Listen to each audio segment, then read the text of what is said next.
power tends to corrupt, and absolute power corrupts absolutely. This famous quote from English historian John Dahlberg Acton is often paraphrased, but used far too often as a generalized excuse as to why those in power seem to always end up abusing it one way or another. A more realistic version of Acton's axiom is that corrupt people are attracted to power, and that power tends to reveal what's truly in the heart. In the case of World of Warcraft, there are few in the universe who don't have a darker side waiting to be given free reign and control. The canon is filled with white hat characters who see something or go through an event that brings out that darkness and ruins them seemingly forever. Archbishop Benedictus, Akama of the Ashtongue clan, Illidan Stormrage, Garrosh, former leader of the Horde. The list goes on. This is no more true than the ultimate gone to the dark side lore character, Prince Arthas Menethil of Lordaeron, or the Lich King if you're nasty. And while there's myriad discussions to potentially be had about whether or not Arthas and his rise to villainy was predestined, an accident, or something else, the legacy of his corrupted power lives on to this day in the form of the Death Knight hero class, once the literal stormtroopers of his death campaign. The undead antiheroes made in the image of Arthas exist somewhere in the nether between life and undeath, left looking to atone for sins they had no control over, and attempting to prove that there's something on the other side of Acton's axiom. I'm Will Harrison, and this week on Essence of Azeroth, we'll be talking about the Death Knight hero class, its Warcraft to WoW retcon, controversies surrounding the class's inclusion in the game, and why Death Knights seem to have the biggest daddy issues in all of Azeroth.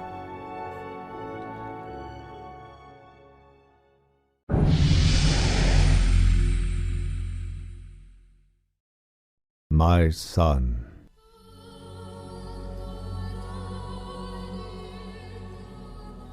the day you were born, the very forests of Lordaeron whispered the name Arthas, my child. I watched with pride as you grew into a weapon of righteousness. Remember, our line has always ruled with wisdom and strength, and I know you will show restraint when exercising your great power. But the truest victory, my son, is stirring the hearts of your people. I tell you this, for when my days have come to an end, you shall be king.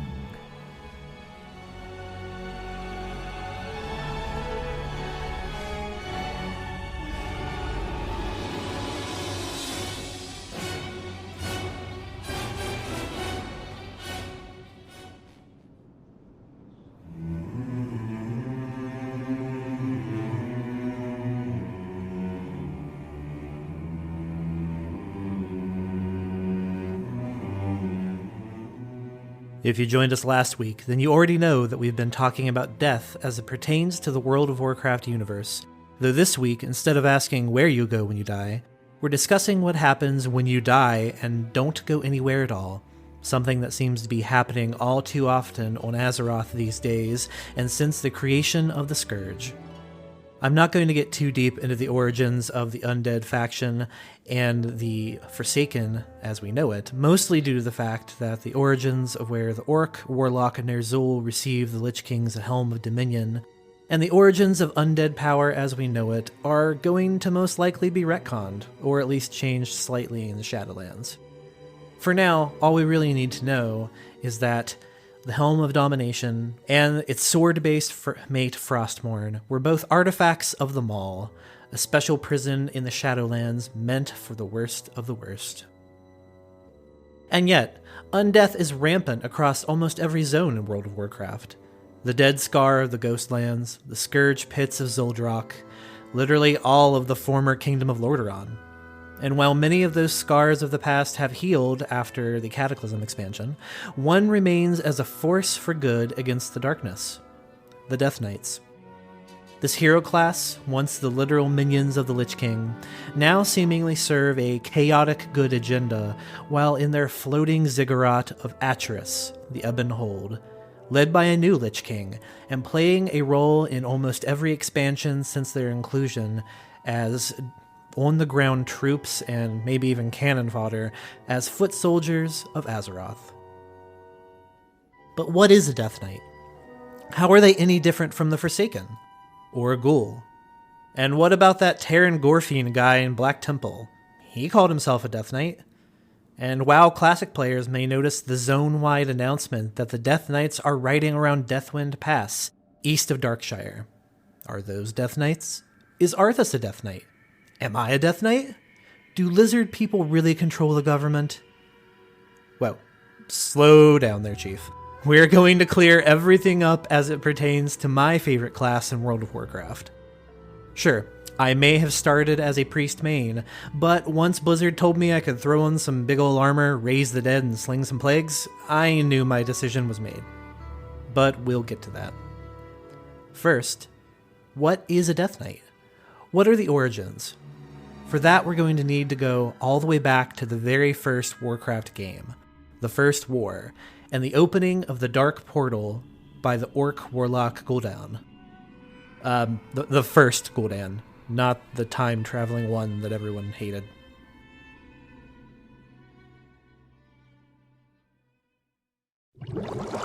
And now, a brief history of the First War. Hey, are we using this same joke 2 weeks in a row?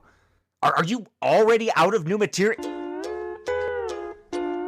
So, a long time ago, Stormwind was the bastion of human happiness and a font of power for humanity across the Eastern Kingdom, except for the fact that Sargeras, the Burning Legion's leader, had possessed Medivh, the last guardian of Tirisfal, and was looking for a way to get his old body back from the tomb of him, sealed away there by Medivh's mother, Egwene. So, not Sargeras struck a deal with Gul'dan, and the orcs of Draenor drank some demon blood, then came through the Dark Portal with a plan to take over Stormwind and pull a General Sherman across the Eastern Kingdoms, but got stopped due to Medivh coming down with a slight case of being stabbed with a sword by Khadgar, where Orgrim Doomhammer took over the Orcish horde in a battle for honor, but also teamed up with Gul'dan, who formed the Shadow Council and started doing evil warlock hoodoo as they prepared for the Second War.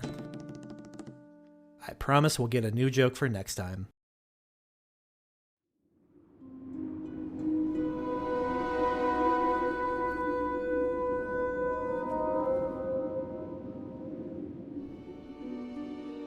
And if you're thinking we're talking an awful lot about Gul'dan for an episode that started with an Arthas quote, well, you're right. And that's because the first actual Death Knight was an Orcish warlock creation. After the First War, Gul'dan was secretly plotting behind the back of Orgrim Doomhammer with his Shadow Council, a coven of orc warlocks loyal to Gul'dan that worked in the shadows, with Gul'dan's plan being to instill the souls of dead Warlock Council members into near-indestructible undead bodies, combining the strength of a warrior and the magic of a necromancer.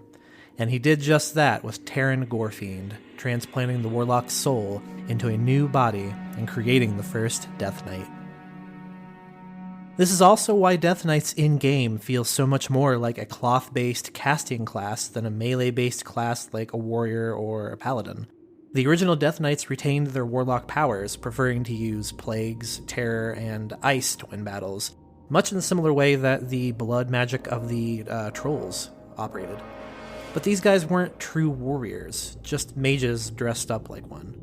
Which is why when the Alliance destroyed almost all of the original Death Knights, save for ones that were later turned into Liches by Kil'jaeden, as the Burning Crusade looked to salvage an armed force on Azeroth in the wake of the Orcs' failure to help Gul'dan in his secret mission to bring Sargeras to bear. However, the demons had a backup plan in the form of the Orc Warlock Ner'zhul, whose soul had been rended and sealed within the Helm of Domination, turning him into the spectral Lich King, and flung down in a block of ice to the frozen lands of Northrend and Icecrown, where puzzle pieces began moving into place for yet another attempt by the Legion to take over Azeroth.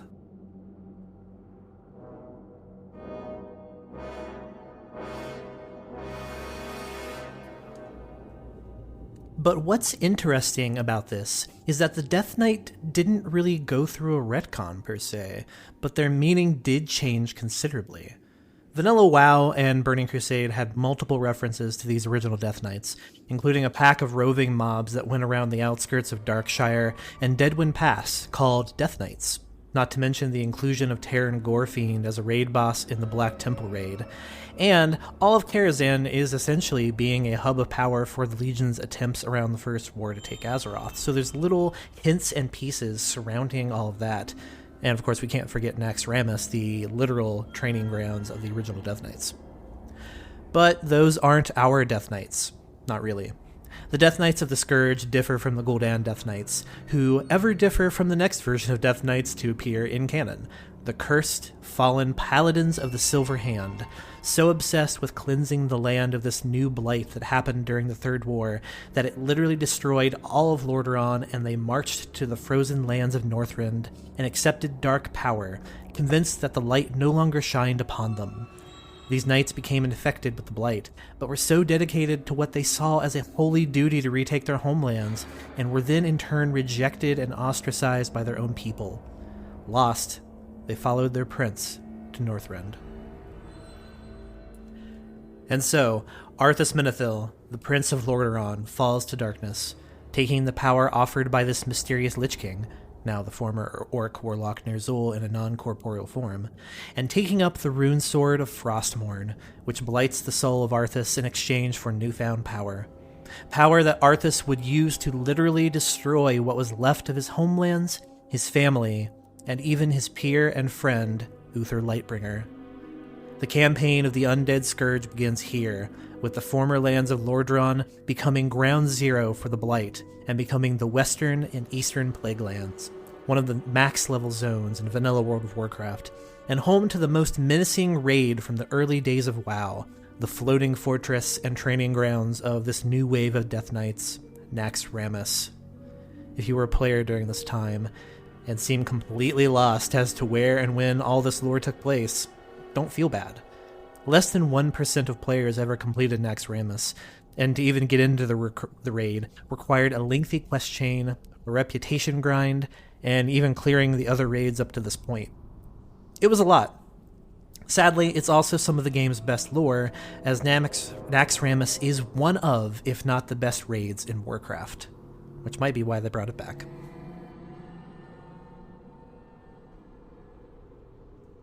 Jump ahead to Wrath of the Lich King, and the Death Knight makes its return in multiple ways, both as an enemy, but now as a playable class. The announcement of WoW's first hero class was a term that meant to designate that this was an advanced level class of character with bigger, harder to use abilities, but you could only have one Death Knight per server, and you had to have a max level character up to that point. This wasn't all, though, as new Death Knights would get a special introductory starting zone meant to not only showcase what exactly the Lich King and the Scourge had been up to since their defeat in the Eastern Plaguelands years ago at the hands of Azeroth's adventurers, but also set up for why Naxxramas and the Death Knights would play a major part in the Northrend campaign. Have you ever wanted to be the bad guy? Feel free to cue the Billie Eilish music in your head now.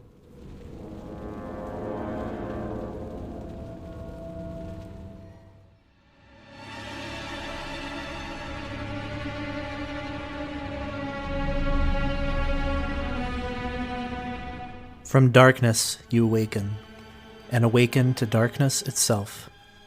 The stone halls of Acheris, the Ebon Hold, greet your once decayed cadaver, and the voice of the terrible Lich King fills the caverns of your head, shaking it to your very core with a resonance that, if you still had any blood left, would surely freeze it.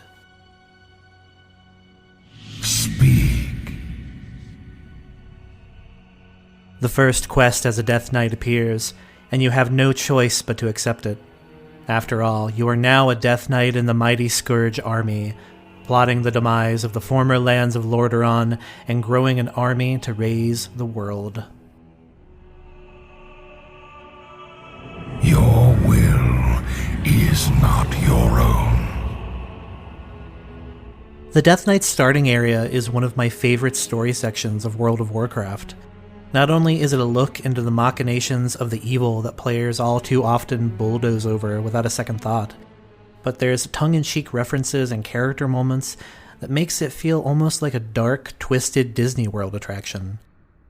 Players awaken to find that they were raised from a deep slumber after dying in the Third War to now be in the service of Arthas, spending a few hours in the recent past of the Eastern Plague Lands and discovering how the Death Knights go from the Lich King's stormtroopers, gain their freedom, and form a shaky partnership with the Horde and Alliance in the name of repenting for their own sins and bringing the Lich King down for good. All life must end. What I love about the area is that it has some real shared vibes with the original BioShock, with taking on quests from key enemies of the Scourge army, and Arthas himself having a big "would you kindly" energy of being unable to resist the call to do evil. I imagine that the starting zone would set the building blocks for the Class Order Hall questlines of the Legion expansion, as they share some world-building questing elements. This was also Blizzard's first chance to test out their new instancing technology, with the ability to change entire zones from quest to quest, and showcasing real progression in story for the first time ever. A technique that was created completely by accident when the dev team realized during an early build that players in the same location were seeing different versions of an area while still technically being on the same server and location.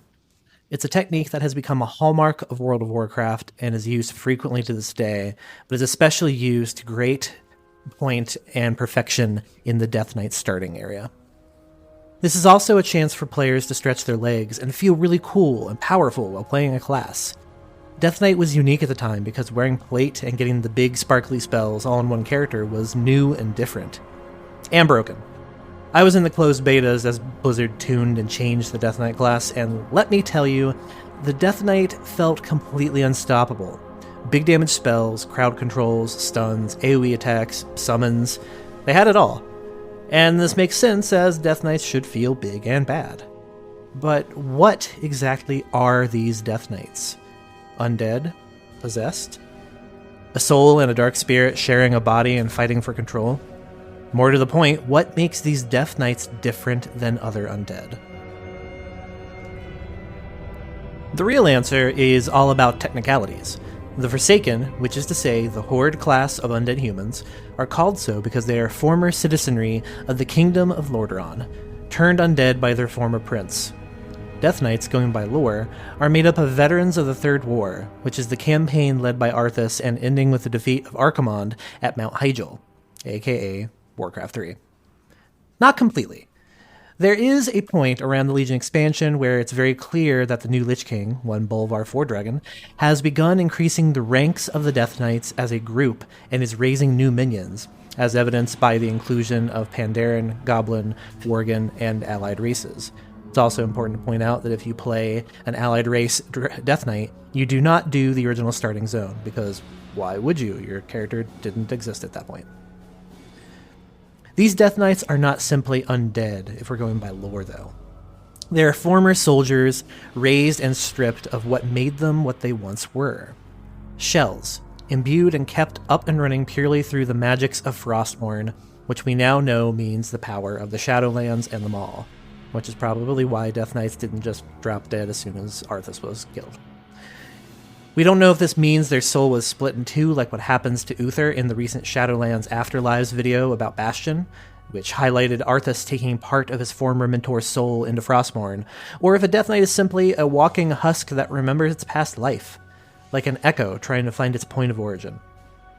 Either way, it's a sad, depressing life. Many Death Knights comment about feeling nothing but anger and no longer feeling like they belong anywhere, or wishing for death itself to finally come and find them. This is highlighted no better than the World of Warcraft manga, yes, there's a manga, simply called Death Knight, which tells the tale of Thessarion, the first Death Knight to join the Alliance post-Battle of Light's Hope, and also one of the first to be turned in Northrend with Arthas. It tells the story of a man who feels he has a great purpose, but feels no emotion toward it, only that he knows that he should feel something. It's a great read, I won't give any spoilers away, but it gives some really good background about the Northrend campaign if you really love Wrath of the Lich King, like I do. And if there's any group that should feel bad about their past deeds, boy howdy is it the Death Knights. The starting area not only serves as color for setting up the story, but is also a character-driven narrative that highlights how, even though you are under the influence of the Lich King, the prime and ultimate evil, that evil was done by your hand. It's still evil done on your heart.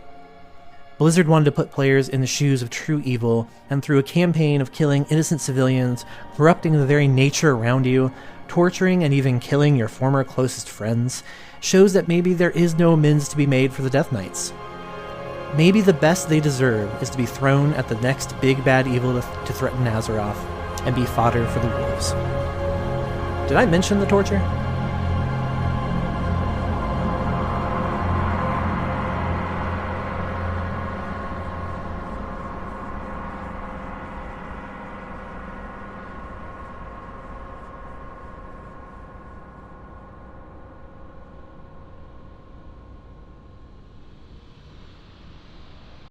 Quando digo que deixei de te amar, é porque eu te amo. Ei, que isso? Eu, Fábio Porchat, cantando? Não, calma, não precisa se assustar. No dia 11 de abril, eu vou estar ao lado da Sandy nas telas de cinema de todo o Brasil com o filme Evidências do Amor. Uma comédia romântica repleta de reviravoltas, muita diversão, é claro. Venha se emocionar, soltar a voz e dar boas risadas. Evidências do Amor. 11 de abril, somente nos cinemas. Verifique a classificação indicativa.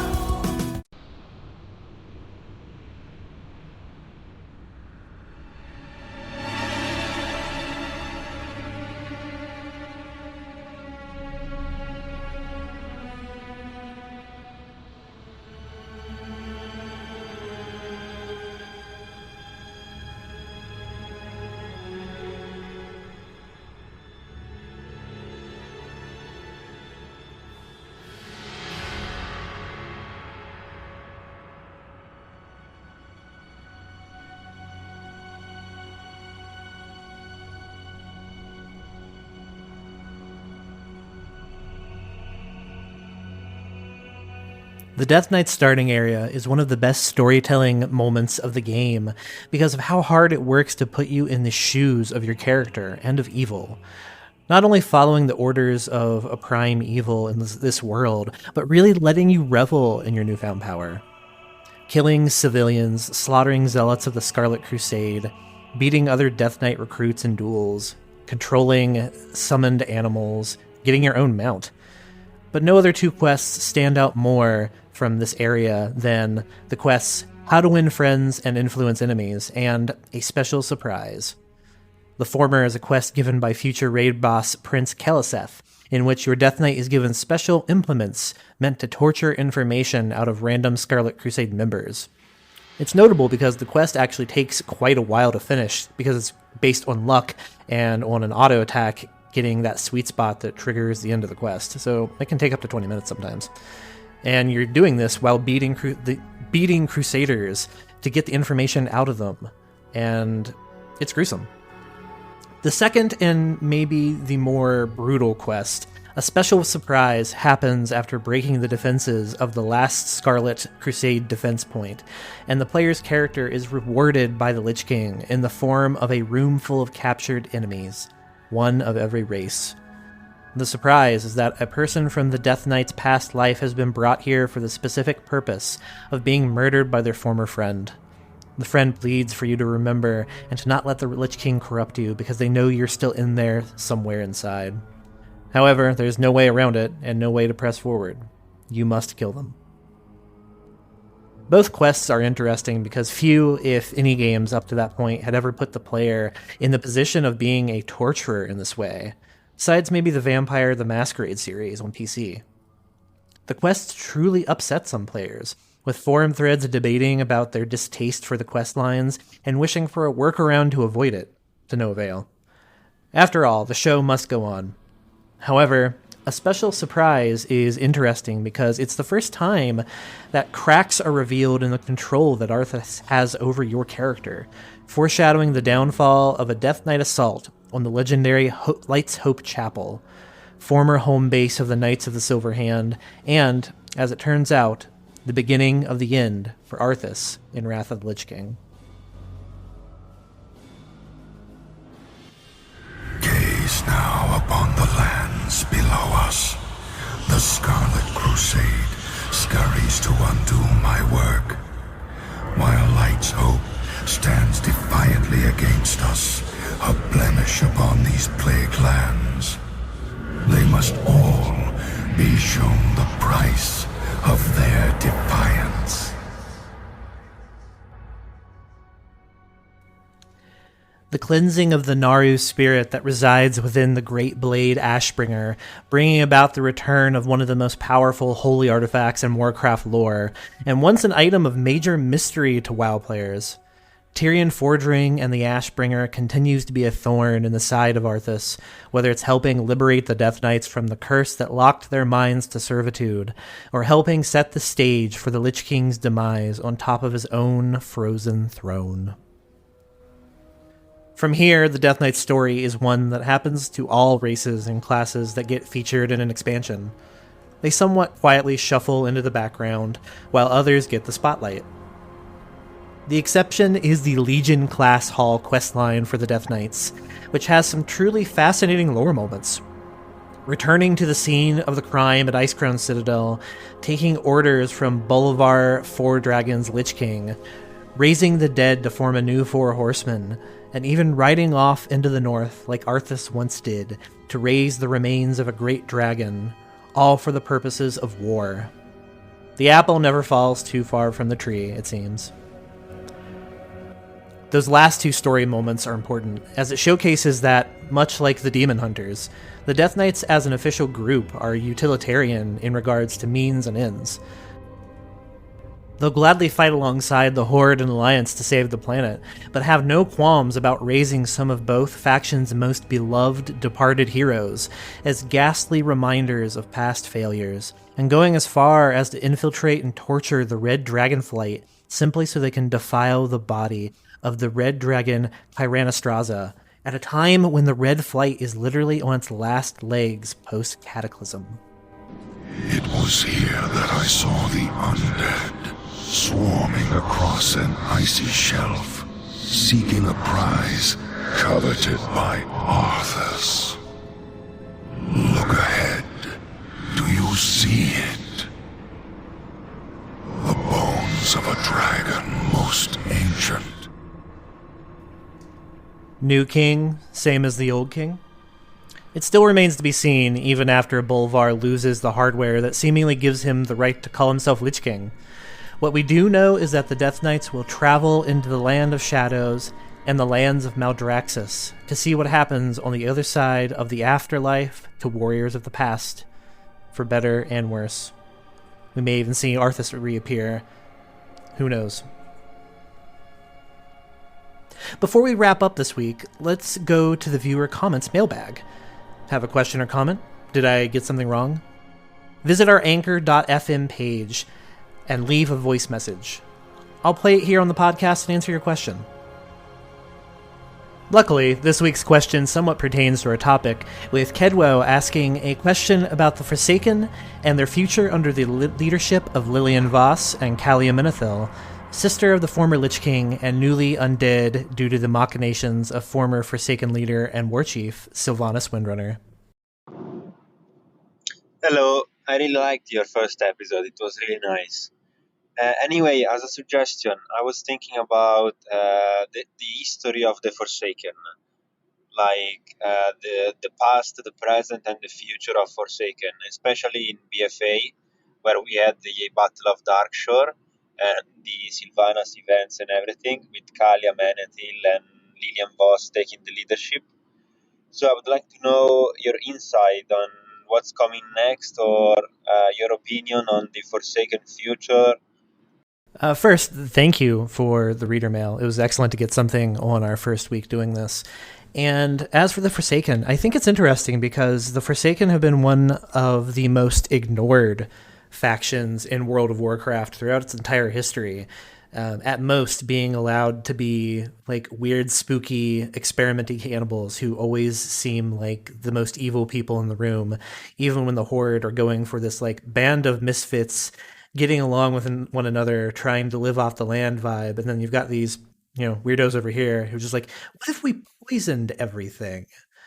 So it's interesting to see them finally getting away from that, especially with Sylvanas Windrunner finally going away, which I think is for the best because she's an uninteresting leader, and it felt like we've been waiting for years for her to turn heel and do what she's doing now. I think it's interesting that Kalia Menethil is being brought into the fold.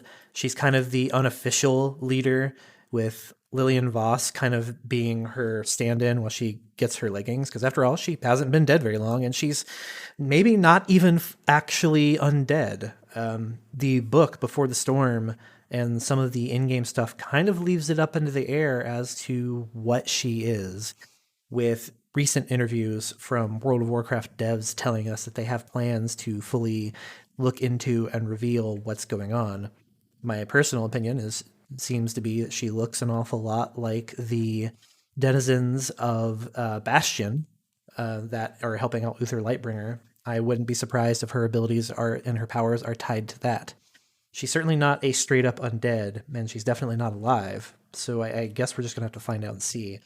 But I think we're going to learn more about the Forsaken in this expansion. I mean, after all, it is an expansion about the undead and the afterlife. So what better way to kind of put that through a lens than with the actual undead race and faction? It's a good question. I wish I had a little more insight, but we really are just waiting for what is now officially the release date, November 23rd. Regardless, I think it's cool that they've made Lillian Voss kind of a through line for the Forsaken. I just recently started a Forsaken character from scratch. One of my mini ults I began leveling with this pre-patch change. And Lillian Voss is right there from the beginning, and she's a fascinating character and one that we might cover here one day in the future. I mean, a former daughter of one of the major higher-ups of the Scarlet Crusade, which was already a corrupted faction that was up to no good, and the minute she turns undead, they turn her back on her, and she has to do a lot of soul searching. Most of her initial quest line through Cataclysm stuff is getting revenge on the Scarlet Crusade, which, as you and I all know, it happens through Scarlet Monastery over and over and over. But we'll see where it goes from there, and I'm interested. And if anybody else has a great question like that, send them in.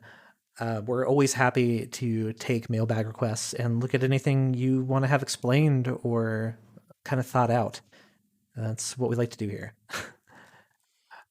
Thanks for the questions. Be sure to keep them coming. Join us next week as we begin the first episode in a series on the raids of World of Warcraft in chronological order, starting with the raid that brought us to the dance, the great Black Dragonflight Mother's home turf of Onyxia's lair. Until then, take care. And to any Death Knights listening, remember to use that Battle Resurrect. I know you have it. Hey, are we using this same joke 2 weeks in a row? Are you already out of new material?